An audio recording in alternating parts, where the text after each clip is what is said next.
A gente segue em São Paulo porque a Confederação Nacional da Indústria respondeu às acusações de práticas comerciais desleais e pediu para participar em processo de investigação norte-americana contra o Brasil. Os detalhes chegam ao vivo com a Beatriz Manfredini. Oi, Bia, bom dia para você. Oi, Soraya, bom dia para você também, para o Nonato, para todos que nos acompanham aqui no Jornal da Manhã. Pois é, olha, a CNI quer participar dessa audiência, inclusive quer participar de forma presencial. Foi esse o pedido, então, que a Confederação Nacional da Indústria fez aos Estados Unidos para estar, então, presencialmente nessa audiência marcada para acontecer no dia 3 de setembro. Esse caso, essa investigação comercial contra o Brasil foi aberta no mês de julho pelo presidente norte-americano Donald Trump.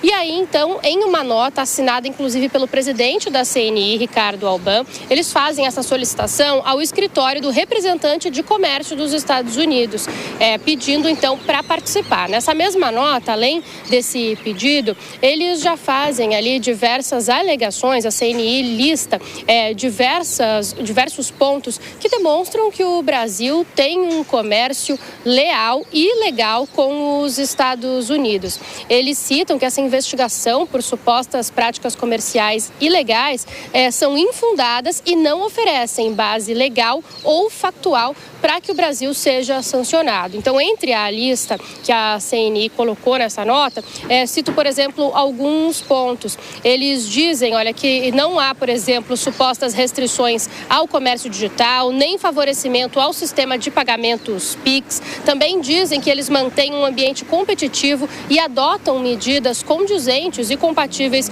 com as regras da OCDE, a Organização para a Cooperação e Desenvolvimento Econômico, e também da OMC, Organização Mundial do Comércio. Dizem que não tem aplicação insuficiente, como é apontado pelos Estados Unidos, de leis anticorrupção, enfim.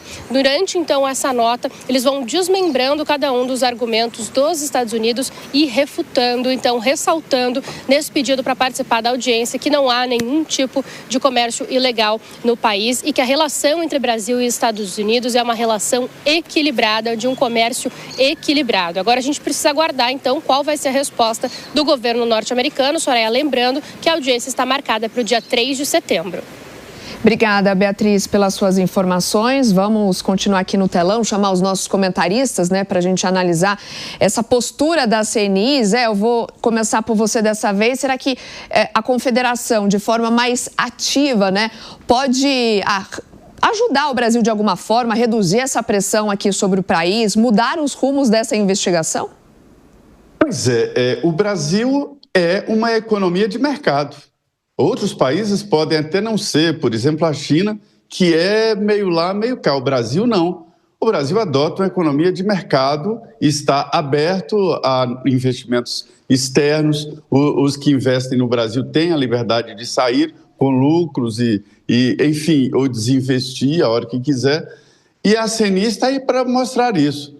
Eu tenho que lembrar que a Confederação Nacional da Indústria não é um órgão que está automaticamente ligado ao presidente Lula. Muito pelo contrário, faz duras críticas ao governo e está agora ao lado de uma defesa comum, que é uma defesa do Brasil.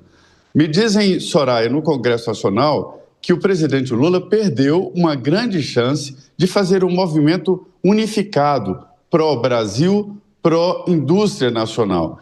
Mas houve ali dizem, estão surfando politicamente em cima de um tema e estão tentando faturar isso, o governo, em cima de um tema que é caro a todos. Se houvesse uma união geral de todos contra ataques externos, a situação seria diferente. Mas essa tentativa de exploração política que faz essa divisão. A CNI mostra que esse é um assunto que interessa a todos os brasileiros, O Brasil não pode ser isolado do sistema internacional.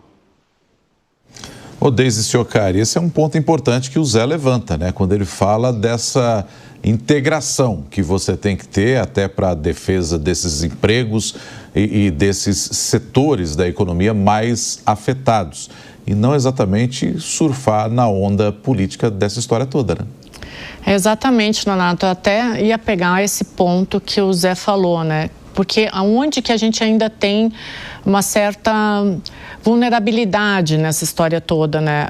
A gente tem dois riscos. O primeiro é esse ponto que o Zé falou, né? O tempo. O multilateralismo, ele tende a ser mais lento, né? Ele tende a ser mais retardatário. Então, enquanto tarifas e medidas unilaterais, elas fazem um efeito mais rápido, mais imediato, o multilateralismo depende de toda essa construção que, às vezes, acaba retardando uma decisão que é importante. E a gente tem um outro problema, né? São dois pontos, o tempo e as narrativas colaterais. Por exemplo, temas mais sensíveis no meio disso tudo, como o meio ambiente, desmatamento, eles carecem de uma... eles precisam ser reempacotados, talvez esse seja o termo, mas eles precisam ser reempacotados como barreiras verdes. Então, o Brasil precisa entrar nessas respostas com dados, com números, com tecnicidade, porque senão a narrativa ela acaba sendo invertida. E óbvio que no meio disso tudo tem esses pontos que o Zé falou, né, da preservação dos empregos. Então, é uma construção que tende a ser um pouco mais lenta.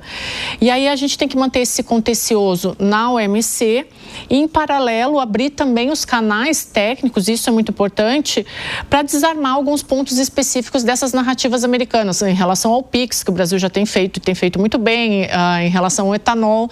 Então, são construções que demandam tempo. O problema todo é que o Brasil não tem esse tempo justamente porque lá atrás não soube agir preventivamente. Então, agora a gente vai ter que correr atrás disso.